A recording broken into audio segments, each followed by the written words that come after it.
How's it going, guys? It's Pride here, back with part 7 of What If the Earthlings Were Strong?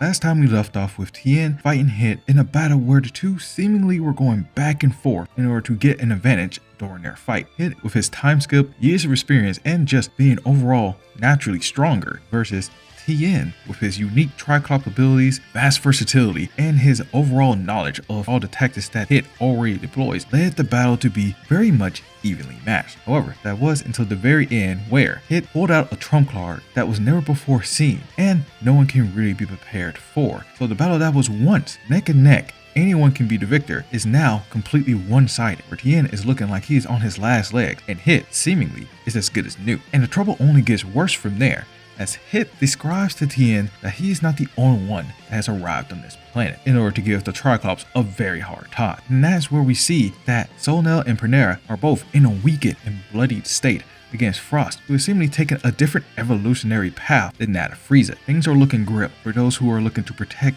the leaders and the civilians of the Triclops people. Can they turn around? Can they find victory in their darkest times? We'll find out in this episode where the warriors makes their last stand.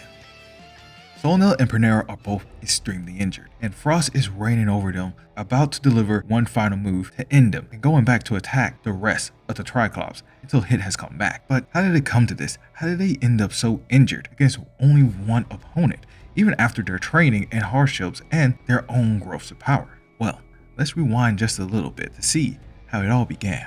Early during the day, Saonel and Pirina are at the training ground, just finishing up their last bit of training. This is the 7th day since they've been on the planet. They have not entered any time jumpers, so they have just been training with the Triclops in real time, knowing that they will see whether they will leave the planet or stay on for another year, depending on how well Tien's training has gone. Though Saonel and Pirina didn't learn too much during their 7 days of training, they did pick up a move or two, and they have improved overall, even if it was just a little bit. Only so much can be done in only 7 days. The day is peaceful, and they are waiting to see whether or not Tien has passed his trial. But then all of a sudden, an explosion happens at a neighboring village next to the training ground. The Namekians, knowing that this is odd, seeing how the Triclops people are usually peaceful and they are masterful enough to keep their powers under wraps to not cause unnecessary damage to their surroundings, the Namekians go and investigate. When they arrive to the village, they see that houses are burning or just outright destroyed, and some of the Triclops are on the ground, bleeding, obviously signs of fighting and resistance. Looking around, the Namekians immediately spot the culprit, and they are momentarily stunned to see an individual that they actually recognize, wondering how he even arrived on the planet in the first place. Saonel speaks out first. How did someone like you even get here? And the person that they are referring to is none other than Frost in his true form, standing over a Triclops that he's just finished off. Frost looks over back to them and is like, well, I didn't expect to see you all here. Well, this trip has just now become a lot more worthwhile. That Namekian from Universe 7's not here. I could take my anger and revenge out on you. This might be good practice to fight against his kind. That way there's no surprises when I go over to Universe 7 and crush all of them. Pirina looks back out and says, that will not be happening. We're going to take you down. Saonel, if you don't mind, I would like the first crack to put him in his place.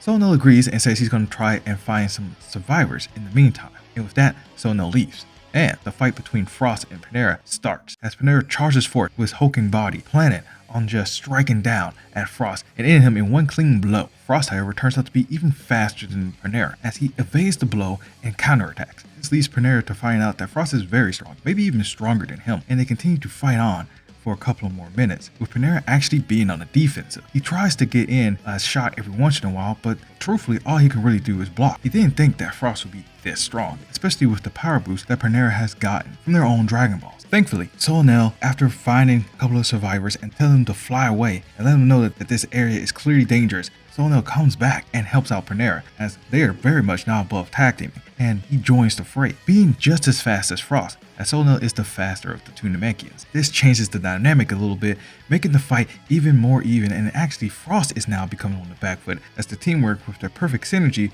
puts the Namekians on a whole nother level. This is when Frost activates his 100% form as he fights back and punching away Saonel with a mean uppercut, sending him away and then going straight for Pirina. Because in this form, Frost is a little slower, gaining more power and durability than anything else. Pirina is able to catch the incoming punch, and then Pirina opens his mouth to unleash a charged up ki blast at point blank, damaging Frost quite a bit.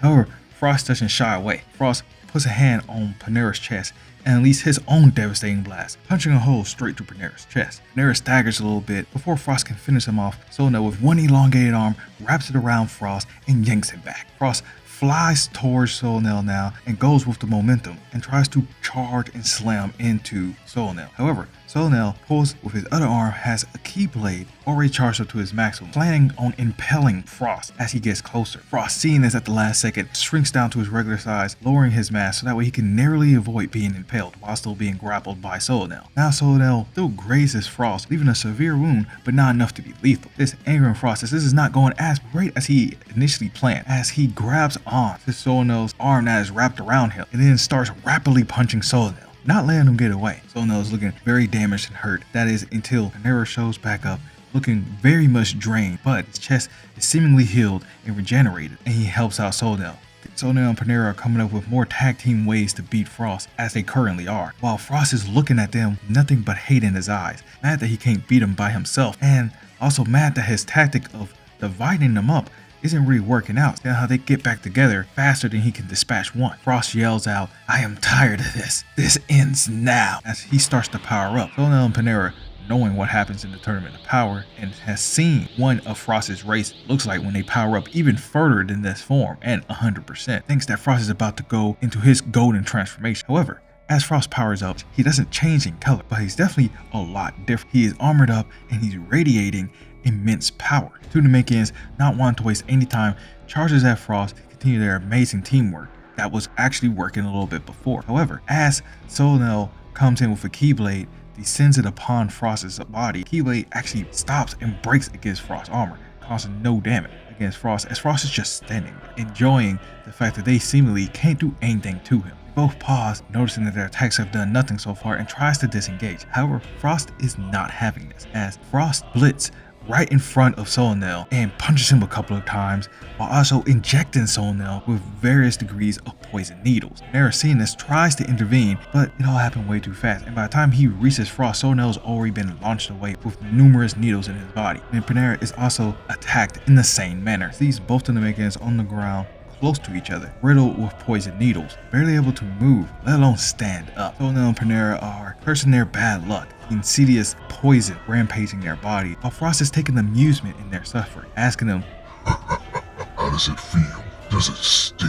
That is when Saonel and Panera look at each other. They both just nod their head at each other, knowing that the time is now to unleash their true power. As energy radiates from their bodies, they are both able to slowly rise up and stand up, as Frost takes a step back, feeling the overwhelming energy coming from both of them. "What is this?" As they get stronger, they start to be rejuvenated, almost completely healed, and their vitality shoots up to a whole nother level, as the poison that is coursing through their veins is no longer seemingly taking any effect, as they fully stand up, looking not hurt at all. Not only that, the coloration of their skin goes from a darker shade of green to a kind of dark shade of orange. They don't even look like the standard Namekians anymore, as they're not even the same colors as Namekians from any universe. It seems that these Namekians had a transformation of their own. That Saonel says, "Well, you didn't want to have to do this. Leave us no choice. We're ending you here and now, Frost." Fight begins anew, with both parties now transformed to their final forms. Frost realized even with his improved strength, he's only as strong as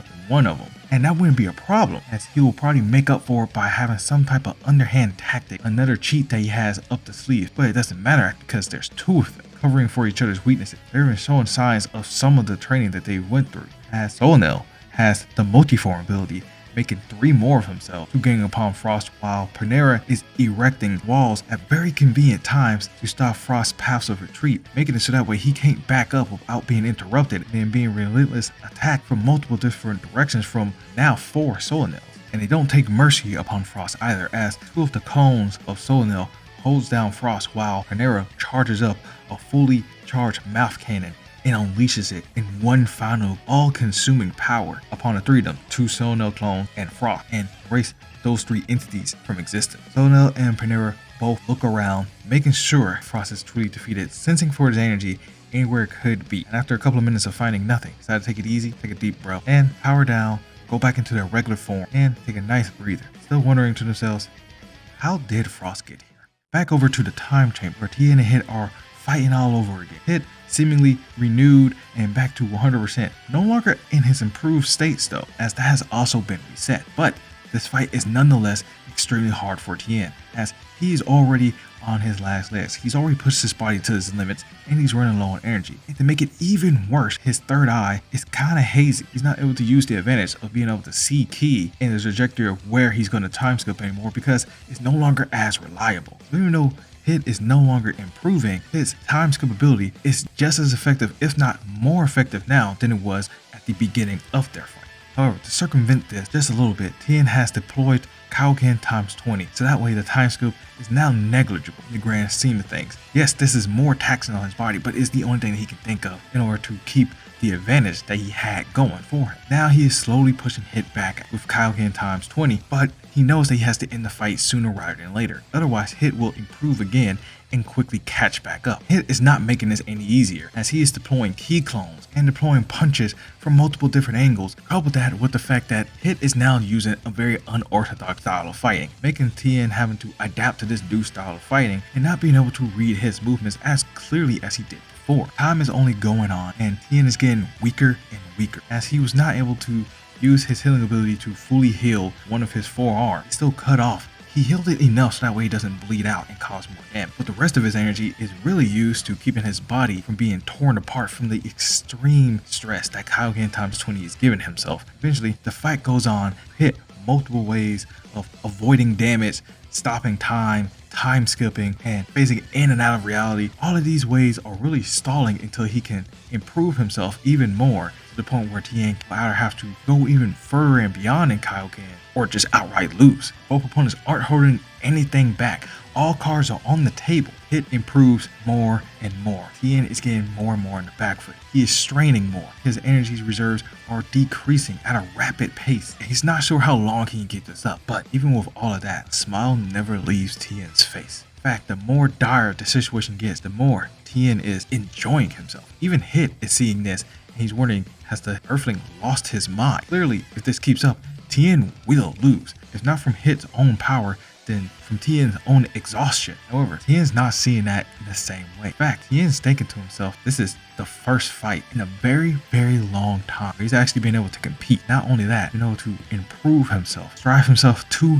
his utmost limit. In every other iteration, for years before this point, he has been up against opponents that was either completely above his level, not even allowing him to get to this point of exhaustion, just defeating him outright, or he wasn't even able to fight them at all, as they will often or not either instant kill him or Goku and Vegeta will jump in and struggle and fight against the foe themselves. This fight right here, this is his first real fight in years. He missed the warrior spirit. He missed the intense fight. This is what he's been training for. And up until this moment, he hasn't really felt this alive. Sure, he has gotten back into the game thanks to Yamcha's great display of power, showing that it was still possible. There's still doubt in the back of his mind that he actually wouldn't be able to amount to much, that maybe Yamcha is the only one that can get to Goku and Vegeta's level. This fight right here, Hit himself, the person that gave Goku a hard time, the person that gave Jiren a hard time, Tien is fighting this equal turn. That is only making Tien's spirit rise. It's only making him to go even further beyond his limit. So he goes to Kaioken times 25, then 30, then 40. His body is screaming. He himself is now but a blur of red, as Hit is all but pushed back at this point, barely holding on. Even with his multiple techniques, he can't contend with Kaioken times 40. The difference in strength was too vast, too explosive, and it happened too fast for him to catch up. But Tien knows that now he's at Kaioken times 40. He's not going to be able to last. Once he hit Kaioken times 30, his healing technique has long ago fallen behind the now insane strain that his body is overtaken. In fact, Tien thinks that the only reason his body is still intact because of the training with the Triclops with Wreck. It's the only reason that Tien is still conscious. He knows that he has maybe seconds left. So with that in his mind, he's going for a final attack, the last attack that he has.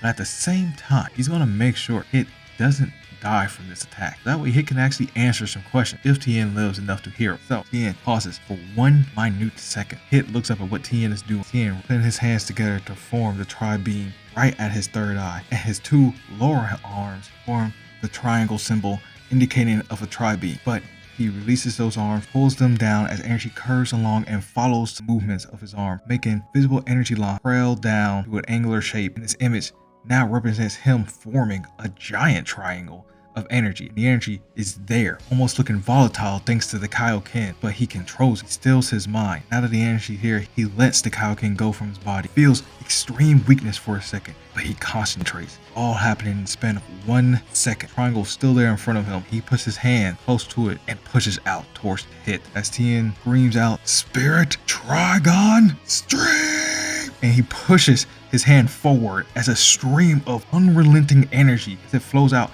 and impacts on Hit. Hit is now being engulfed in this stream of red and blue energy as it overlaps over his entire being, attacking not only his body, but also his ki, his spirit. It seems to be stripping all of the energy and will away from Hit. Then the second pass, energy is gone. Both warriors are there. One small moment more, they both fall. Hit is again almost unrecognizable, except this time he has nothing left. In fact, he has no energy left in him. All his ki seemingly gone, almost unreadable. Tien is on the ground, barely conscious. Tien's energy is also completely spent, but this one is more natural. Tien has a giant smile on his face as he's about to fade to unconsciousness. But before that happens, the entire scene changes around as Tien and Hit both are now back in the Trigon Council room, and energy has been restored back into Tien and enough back into Hit so they can both be awake for what's about to happen. Trigon Council says, "See that you, Tien, Shinhan, have won." Hit merely looks up, tired and hurt all over. It's like, "My energy, I don't feel any of it. What did you do?" Tien says that he has no idea. Just felt right. Felt something take over. Before he knew it, he acted upon it. He's still confused on what happened. Trigon Council speaks up, says, "You have unknowingly discovered the other secret of our technique. Worry not, assassin Hit. Your energy might gradually come back before the foreseeable future." Tien speaks up and says, "Well, you're not doing any more assassinations. Consider this punishment, but you need to tell us, how did you know so much? I have a feeling that I'm gonna need to know these things too." Hit says that he will never give out information unless they expressly say he can. He might as well die here. He will uphold his creed to his very last breath. The Trigon Council says, "You know who sent him. We do. See, Trigon Council of Universe 7 was destroyed a long time ago. We have reason to believe not all of them perished, and that one survived. One that led the Triclops of your universe, Tien, to his downfall. His name is Sin." And that is where we're going to end it. There's going to be a part 7.5 here relatively soon to explain a little bit more about the Triclops, Trigon Council, and, how I came up with the various ideas. But Tien's story, for the most part, is now done. We'll move on to part 8. For part 8, it's time to go back to Earth. See how Krillin, Gohan, Trunks, Goten, maybe even Chaozu, see how they're all doing on their various routes. See how the Earthlings are doing at Earth. Hope you guys enjoyed the video. Leave a like down below. Comment down below what you really want to know about the Triclops. But until then, I'll see you guys next time. Take it easy. Breathe.